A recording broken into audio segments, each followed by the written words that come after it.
Phone tapping కేసులో కీలక విషయాలు వెలుగు చూస్తున్నాయి. హైదరాబాద్ ఎస్ఐబీ కార్యాలయంతో పాటు సిటీ శివారు ప్రాంతాల్లో సర్వర్ రూమ్స్ ఏర్పాటు చేసి ట్యాపింగ్ కార్యకలాపాలు నిర్వహించినట్లు గుర్తించారు దర్యాప్తు అధికారులు. దీంతో ఆ సర్వర్ రూమ్ లో పనిచేసిన అధికారులను పిలిచి దర్యాప్తు బృందం విచారణ జరుపుతుంది. ఎస్ఐబీలో పనిచేసిన మరో 3 అధికారులను సైతం పిలిచి విచారణ జరుపుతున్నట్లు సమాచారం.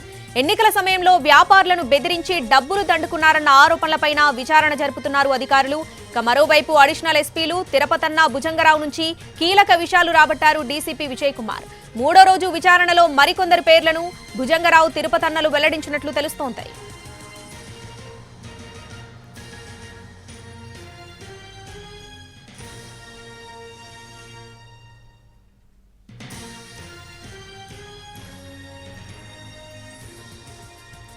ఫోన్ ట్యాపింగ్ కేసులో కీలక విషయాలు వెలుగు చూస్తున్నాయి. దీనికి సంబంధించి పూర్తి అప్డేట్స్ మా ప్రతినిధి రవి బంజారాహిల్స్ పిఎస్ దగ్గర నుంచి లైవ్ లో అందిస్తారు.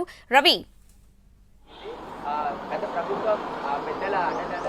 శ్రావణి, ఫోన్ ట్యాపింగ్ కేసులో అరెస్ట్ అయినటువంటి 2 అడిషనల్ ఎస్పీల 3వ రోజు కస్టడీ కొనసాగుతోంది. 3వ రోజు కస్టడీ విచారణలో భాగంగా భుజంగరావు, తిరుపతన్న కొన్ని కీలక విషయాలను, మరికొందరు పోలీస్ అధికారుల పేర్లను కూడా బయటపెట్టినట్లుగా తెలుస్తోంది. అయితే నిన్న 2వ రోజు విచారణలో భాగంగా కొంతమంది అధికారుల పేర్లను కూడా చెప్పారు. వాళ్ళు ఎక్కడెక్కడ సర్వర్లను ఏర్పాటు చేసుకుని ఫోన్ ట్యాపింగ్ కు పాల్పడ్డారు అనే విషయాలను కూడా ప్రస్తావించినట్లు తెలుస్తోంది. దీంతో సిటీలోనే కాకుండా ఫోన్ ట్యాపింగ్ వ్యవహారం సిటీ శివార్లలో కూడా జరిగింది.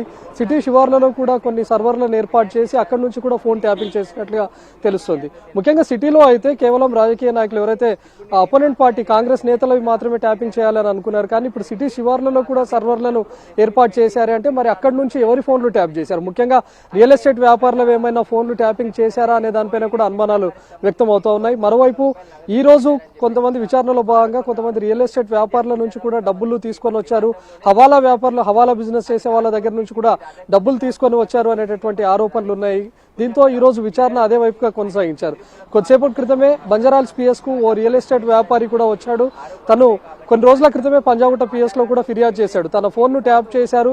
టాస్క్ ఫోర్స్ డీసీపీతో పాటు భుజంగరావు అడిషనల్ ఎస్పీ, ఇప్పుడు ఎవరైతే అరెస్ట్ అయ్యి ఉన్నారో, ప్రస్తుతం కస్టడీ విచారణను ఎదుర్కొంటున్నారో, తనను బెదిరించాడు, కొంత డబ్బును కూడా డిమాండ్ చేశాడు అని చెప్పి ఆ వ్యక్తి ఫిర్యాదులో పేర్కొన్నాడు.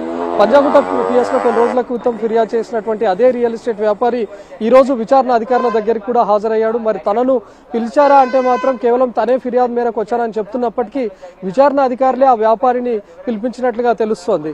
అయితే ముఖ్యంగా ఎవరెవరైతే ఫోన్లో ట్యాప్ చేశారో, లేకపోతే ఎవరైతే రియల్ ఎస్టేట్ వ్యాపారులను ఈ ప్రణీత్ రావు అండ్ గ్యాంగ్ బెదిరించారో ఆ వ్యాపారులను కూడా పోలీసులు విచారిస్తున్నారు అనడానికి కూడా ఇది ఎగ్జాంపుల్ గా చెప్పుకోవచ్చు. ఈ రోజు రియల్ ఎస్టేట్ వ్యాపారిని దాదాపు 2.5 గంటల పాటు సుదీర్ఘంగా విచారించారు. తన స్టేట్మెంట్ ను కూడా రికార్డ్ చేశారు. ఏ అధికారి తనను బెదిరించాడు, లేకపోతే తన ఫోన్ ట్యాపింగ్ చేశారని తనకి ఏ విధంగా తెలుసు, లేకపోతే ఎంత డబ్బును తన దగ్గర నుంచి తీసుకొని వెళ్లారు, దానికి సంబంధించినటువంటి ఆధారాలు ఏమైనా ఉన్నాయని చెప్పి కూడా విచారణ అధికారులు అడిగినట్టుగా తెలుస్తోంది. మరి భుజంగరావు పైనే ప్రధానంగా ఆ రియల్ ఎస్టేట్ వ్యాపారి ఫిర్యాదు చేసినట్లుగా తెలుస్తోంది.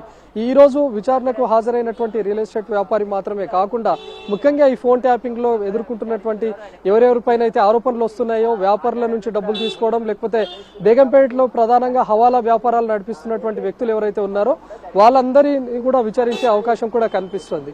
నిన్న 2వ రోజు విచారణలో భాగంగా అటు భుజంగరావు, తిరుపతన్నలు 2 ఇన్స్పెక్టర్ల పేర్లు కూడా చెప్పినట్లుగా తెలుస్తోంది. దాంతో ఆ 2 ఇన్స్పెక్టర్లను కూడా పిలిచి నిన్న విచారించారు. అర్ధరాత్రి వరకు కూడా వాళ్ళు బంజారాహిల్స్ పిఎస్ లోనే ఉన్నారు.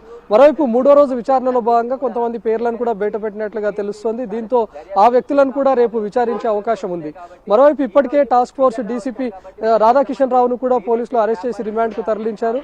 రేపు కోర్టు హాలిడే ఉన్నటువంటి తరుణంలో మరి రిమాండ్ తనను కూడా కస్టడీకి ఇవ్వాలని చెప్పి కస్టడీ పిటిషన్ రేపు వేస్తారా లేదా అనేది చూడాలి. ఎందుకంటే రేపటితో ఈ భుజంగరావు, తిరుపతన్నల కస్టడీ కూడా ముగుస్తోంది.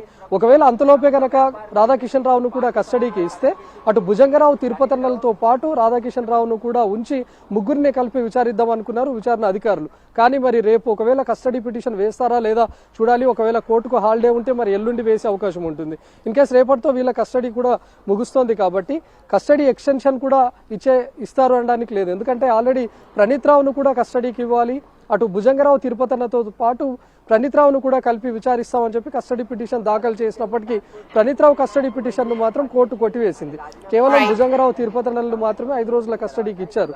సో వీళ్ళ కస్టడీని ఎక్స్టెండ్ చేయాలి అని చెప్పి వీళ్ళు కోరినప్పటికీ వచ్చే అవకాశం అయితే లేదు. కేవలం రాధాకిషన్ రావునైతే కస్టడీకి తీసుకొని విచారించే అవకాశం ఉంది.